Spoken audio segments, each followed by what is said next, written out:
Hello everyone! In this video I'm going to be showing you my final third sketchbook in which I was drawing before I got into art school. I started this sketchbook in late November 2022 and I was drawing in it till like May of 2023 with breaks because I was also drawing in my other sketchbook that I started way back in 2021, and yeah. In here I have observational work, but also collages and some projects and ideas for projects and stuff. So I will be showing you all of that today, so let's get into the tour!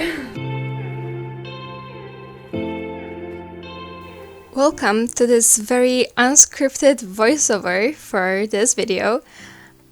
Today I wanted to talk about the creative processes that should take place in your sketchbook and how your sketchbook is the best place for you to work on your ideas for your creative projects, and how you should take advantage of sketchbook being this non-judgy place to develop not only your skills but also the ideas you have that have the potential to become something bigger.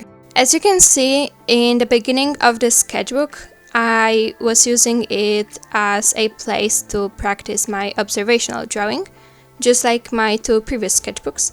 But then later it turned into, just as I mentioned, the place to develop my ideas for illustrations and some comics and other projects. Here you can see my sketches for the illustrations that I intended to do in ink for The Beauty and the Beast. I was exploring the costumes in the 18th century in France. Yeah, but I then neglected this idea and haven't actually finished it. The first thing that turned into something bigger was this sketch that I made for a comic, and it turned into a 3-part comic actually, and I included it in my portfolio. And you could see more of it in my graphic design portfolio video.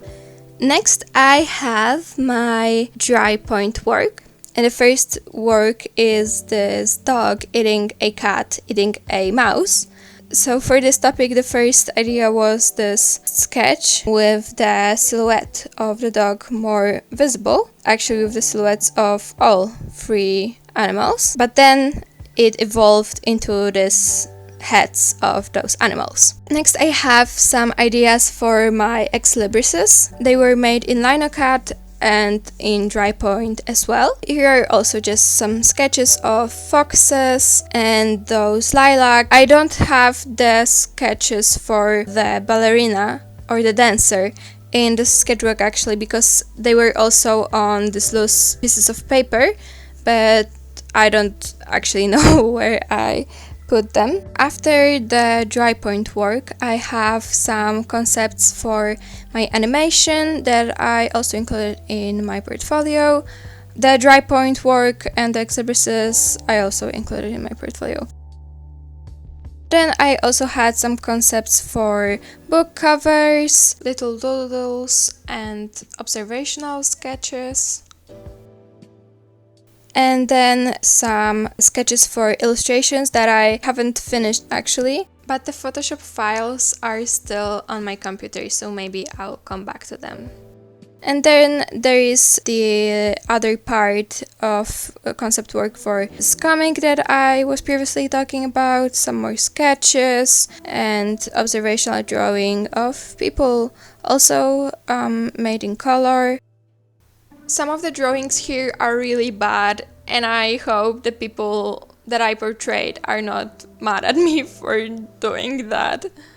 Then there are also some sketches for my dry point work that I didn't finish the matrices for, but I still have them, but there are just no graphics made out of them. And then finally there is just some character design work of some scouts, and that's it for this sketchbook. I mean, this sketchbook is not finished, but that's all that I was drawing in it while I was preparing for art school.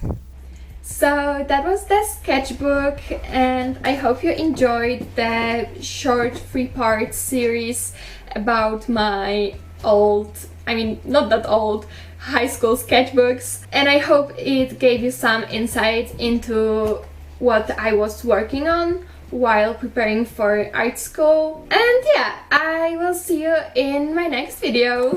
Okay, bye!